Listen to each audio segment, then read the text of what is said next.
Lumière aujourd'hui sur l'Office national des combattants et des victimes de guerre qui accompagne depuis 1916 tous les combattants et victimes de conflits. On l'appelle l'ONAC-VG. Mais comment cet accompagnement se traduit-il concrètement ? Réponse avec Isabelle Oula, directrice de l'ONAC-VG du Jura à Lons-le-Saunier. Bonjour.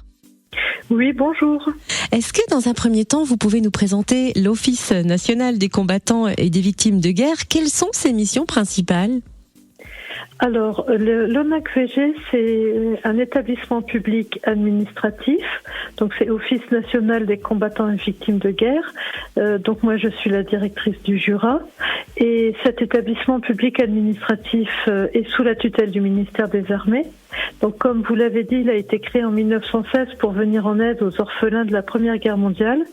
Et donc, depuis, ses missions ont évolué. Son nom a changé.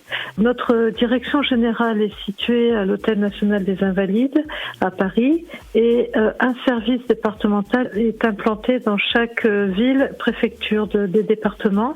Et nous avons également un service en Algérie et un au Maroc.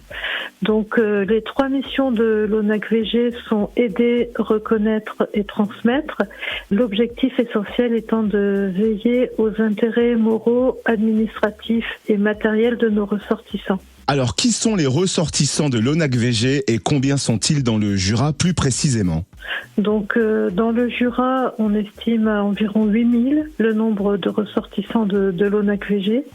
Donc, ce sont les titulaires de la carte du combattant, les titulaires du titre de reconnaissance de la nation, les veuves de ressortissants, quand un ressortissant décède, la veuve devient ressortissante à son tour, les invalides pensionnés de guerre et des opérations extérieures sont également nos ressortissants, également les victimes d'actes de terrorisme, les victimes civiles de la guerre, les ascendants de militaires ou de civils morts pour la France, les pupilles de la nation, les orphelins de guerre. Après, sont également ressortissants les combattants volontaires de la résistance, les quelques-uns qui sont encore de ce monde. Peut-on revenir en détail sur les trois missions principales de l'ONAC-VG ? Pouvez-vous nous les expliquer précisément ? Donc, les missions de l'ONAC-VG s'expriment en trois verbes: aider, reconnaître et transmettre.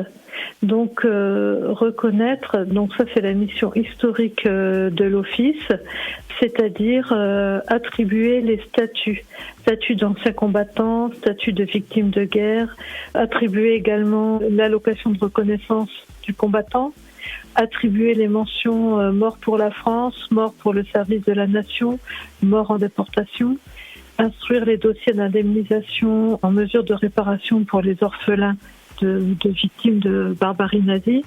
En fait, la première entrée à l'ONAC-VG, c'est la reconnaissance d'un statut qui donne donc le statut de ressortissant.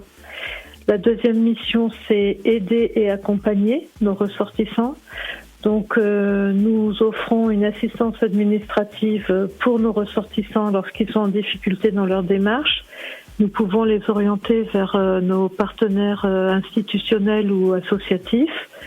Et 6 fois par an, nous avons une commission solidarité qui se réunit et qui attribue des secours financiers. Donc, quel que soit le motif, les ressortissants peuvent s'adresser à nous. Donc, soit directement, ou bien s'ils sont adhérents à une association, ils peuvent se faire aider de l'association. Mais ils peuvent aussi faire la démarche eux-mêmes. Donc actuellement, par exemple, nous étudions beaucoup de demandes pour le chauffage, les factures de bois, les factures d'électricité, etc. Mais toute demande est étudiée. Ça peut être par exemple l'achat d'un lave-linge. Il faut que la dépense pose un problème, en fait. Nous aidons aussi les combattants des opérations extérieures qui sortent des cadres de l'armée pour financer leurs frais de reconversion professionnelle. Le champ de mission de l'ONAC-VG est vraiment vaste et votre service est présent aux cérémonies commémoratives. Mais quelles sont les autres actions menées par l'antenne de l'ONAC-VG de Lons-le-Saunier ? Alors, j'ai oublié précédemment de parler de la mise en œuvre du statut de pupille de la nation, puisque actuellement, il y a encore des enfants qui sont adoptés par la nation. Par exemple, un enfant de militaire blessé en opération extérieure blessé d'un fait de guerre peut solliciter l'adoption par la nation de ses enfants. Donc il s'agira pour notre service de l'accompagner moralement et aussi matériellement pour ses études et pour son insertion dans sa vie d'adulte. Concernant les cérémonies commémoratives, effectivement, nous y participons. Nous disposons également d'outils pédagogiques. Nous avons une trentaine d'expositions. Nous avons des jeux, des ouvrages et nous les mettons gracieusement à disposition des associations ou des écoles. Nous organisons dans les écoles primaires des demi-journées citoyenneté et également un travail avec les enfants sur les cérémonies commémoratives. Nous organisons aussi des débats entre des combattants et des lycéens et nous organisons également des conférences.